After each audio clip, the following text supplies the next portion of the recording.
그 약을 먹으면 석 달 만에 16kg가 평균적으로 빠져요.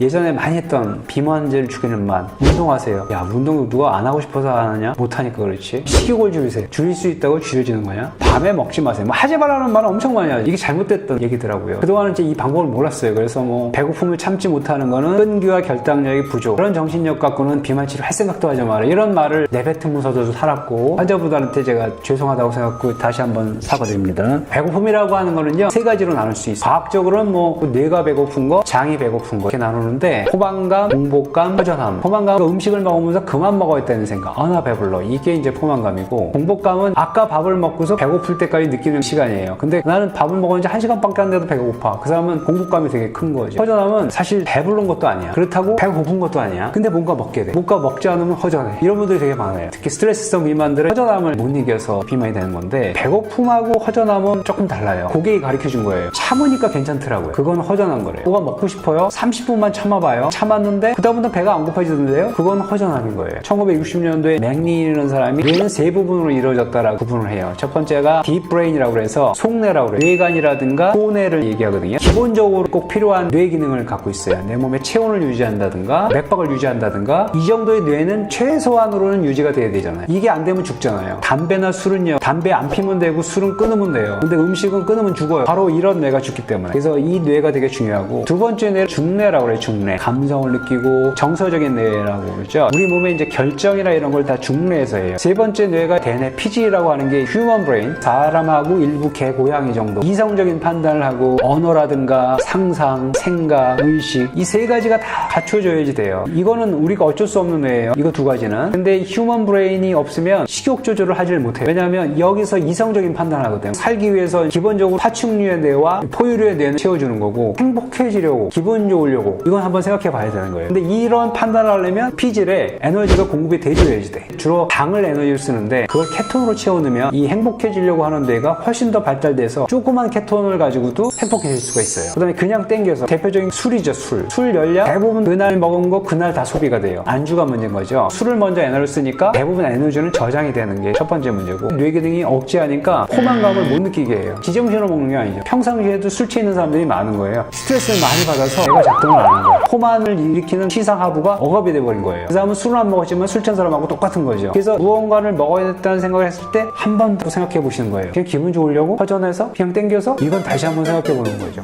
배고픔에 관여하는 요인에 뇌에 여러 가지 물질이 있어요. 식욕 억제들이 다 이런 계통에 관여하는 거고, 아편 계통이 많아요. 근데 식욕을 억제하는 약물들이 대부분 퇴출이 됐어요. 왜냐하면 뇌에 관여하는 뒤에 즐거움을 주면서 먹는 걸 없애버리는 거예요. 이게 도파민이고 세로토닌이에요. 이걸 억지로 올려. 식욕 억제 중에 가장 효과적으로 개발된 약이 있어요. 에무라반트라고 하는 약인데, 그 약을 먹으면 석 달 만에 16kg가 평균적으로 빠져요. 근데 그 약이 나오다 들어갔어요. 왜 들어간 줄 알아요? 인간의 가장 기본적인 행복의 뇌를 억압한 거예요. 먹는 건 전혀 생각이 안 나는데 재미가 없는 거예요. 우울증에 빠져서 자살을 했어요. 그래서 그 약을 포기했어요. 비만을 연구하는 학자들이 대부분이 이제 신경전달 물질에 대한 식욕 억제제는 만들지 말자. 그건 인간의 행복을 뺏는 거다. 그래서 그런 약품들을 지금 안 만들거나 거의 퇴출 직전이거나 쓰더라도 8주만 쓰라고 돼 있고요. 두 번째, 호르몬. 그것들은 뇌에 작용을 하질 않아요. 위장에 작용을 해요. 위장. 그래서 위장 호르몬을 조절해서 장에 배고픈 거의 물질을, 그렐린이라는 거를 억제시키고, 뉴로펩타이드를 억제시키고, 펩타이드가 또 이 장관 물질이거든요. 펩타이드에 관여하는 물질을 억제하는 게 주사라고 하는 그런 것들이죠. 이건 인공적인 거예요. 그리고 대부분 간에 부담을 줘서 계속해서 할 수가 없는 거예요.